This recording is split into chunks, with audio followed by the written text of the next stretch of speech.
A woman in a mask stops you on an empty street and asks one quiet question. Am I pretty? There is no safe answer. In Japan they call her Kuchisake-Onna, the slit-mouthed woman. And tonight we trace every version of her legend. It always begins the same way. You are walking home, alone, late at night, when a tall woman steps out of the dark. She wears a simple surgical mask, the kind millions wear in Japan when sick. Nothing about her looks wrong. Not yet. She leans in close, covers her mouth with one hand, and asks softly, "Am I pretty?" Watch carefully how you answer. Say no, and her calm shatters. She pulls out long scissors and cuts you down on the spot. There is no outrunning her. So you say yes. And that is the worst answer of all. Because now she reaches up and slowly peels the mask away. Her mouth is slit ear to ear, a wide red grin full of teeth. Then she asks it again. Am I pretty now? Say yes this time, and she carves your mouth to match her own. Say no, and she kills you. Both roads end in blood. That is the heart of the legend. It is a riddle with no right answer. The cruelty is that you are doomed from hello. But where did she come from? The oldest tellings reach back centuries, to the Edo-period of old Japan. One story says she was the beautiful wife of a samurai, famous for her looks and for being unfaithful to him. In a fit of jealous rage, he took a blade and slit her mouth from ear to ear, screaming, "Who will think you pretty now?"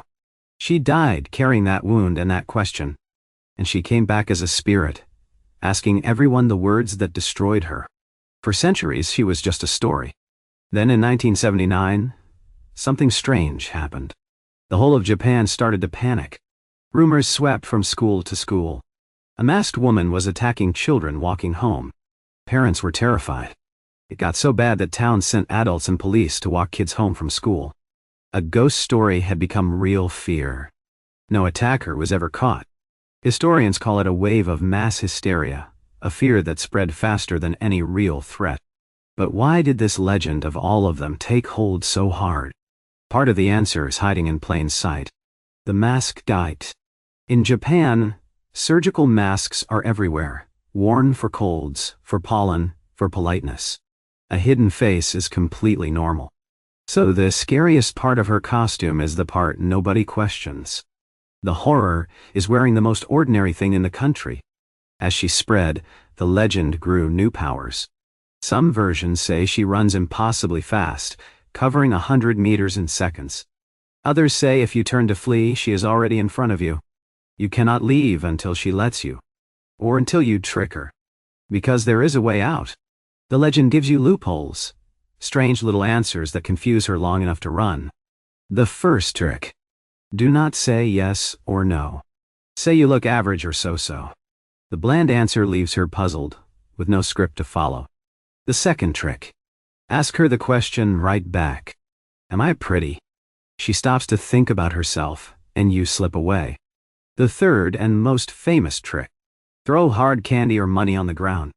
She stoops to gather it, and you run for your life. And one odd version says a single word repels her. Pomade? Say it 3 times and she flinches back. Nobody quite knows why. These escapes are not random. They are how children take back control of a scary story, turning pure dread into a game with rules. Look closer and she reflects a real anxiety. A fear of beauty lost, of faces hidden, of the stranger who is not what they seem. She faded from the news, but never the imagination. New panics flare up every few years, in Japan and now far beyond it. So if a woman in a mask ever steps from the dark and asks if she is pretty, remember. The answer is not yes, and it is not no. The answer is run. So tell me, if she stopped you tonight, would you keep your cool and escape, or freeze? Tell me in the comments.